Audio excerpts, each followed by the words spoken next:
कृषि भारतीय अर्थव्यवस्था की रीढ़ है और किसान उसकी आत्मा। किसानों की सेवा हमारे लिए भगवान की पूजा है और कृषि में उत्पादन लगातार बढ़े, लागत घटे, उत्पादन का ठीक दाम मिले,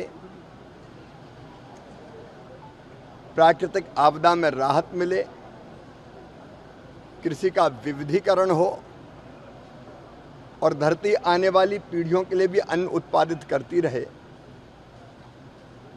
इसका प्रयास हमारे प्रधानमंत्री श्रीमान नरेंद्र मोदी जी के नेतृत्व में कृषि विभाग लगातार करता रहा है। गेहूं हमारी प्रमुख फसल है और जौ का भी अपना महत्व है। गेहूं अनेकों तरह की कठिनाइयों का सामना कर रहा है। जलवायु परिवर्तन के कारण, बढ़ते हुए तापमान के कारण ये आशंका व्यक्त की गई है कि गेहूं का उत्पादन घट सकता है। एक ज़माना वो था तब हम अमेरिका से PL 480 लाल गेहूं आयात करके खाते थे, लेकिन आज मैं अपने किसानों को धन्यवाद दूंगा, वैज्ञानिकों को प्रणाम करूंगा। विशेषकर हमारे प्रधानमंत्री मोदी जी के नेतृत्व में पिछले 10 साल में लगभग 44% उत्पादन फसलों का बढ़ा है और गेहूं के उत्पादन में भी हमने नए रिकॉर्ड स्थापित किए हैं।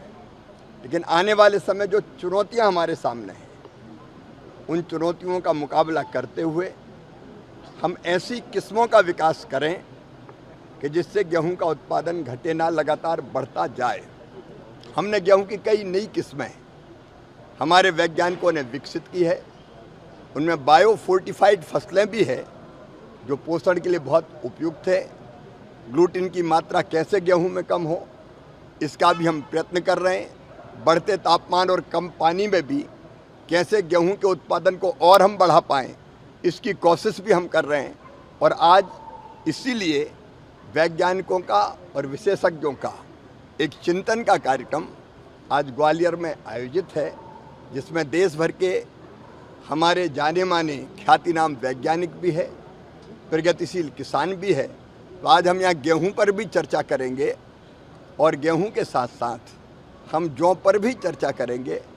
जौ एक बहुत महत्वपूर्ण फसल है पोषण की दृष्टि से, जिसका अत्यंत महत्व है। मित्रों, हमारे रबी के पूरे प्लान को करने के लिए 2 फसलों का चक्र मुख्यतः है, खरीफ का और रबी का। तो रबी में हम कैसे फसलों का बेहतर उत्पादन करें, इसके लिए रबी कॉन्फ्रेंस 14 और 15 सितंबर को हमने दिल्ली में बुलाई है। राज्य सरकारों के कृषि मंत्री और सारे अधिकारी, विशेषज्ञ और केंद्र सरकार के सारे अधिकारी, वैज्ञानिक, विशेषज्ञ सब उन पर विचार करेंगे। और फिर एक बार जो लैब में शोध होता है, रिसर्च और अनुसंधान होता है, उसको हम सीधे लैंड तक लेके जाएं, किसानों तक लेके जाएं। इसके लिए पहले विकसित कृषि संकल्प अभियान हमने खरीफ की फसल के लिए भी चलाया था। अब रबी की फसल के लिए भी 3 अक्टूबर से विकसित कृषि संकल्प अभियान प्रारंभ होगा, उसकी तैयारी भी हम कर रहे हैं।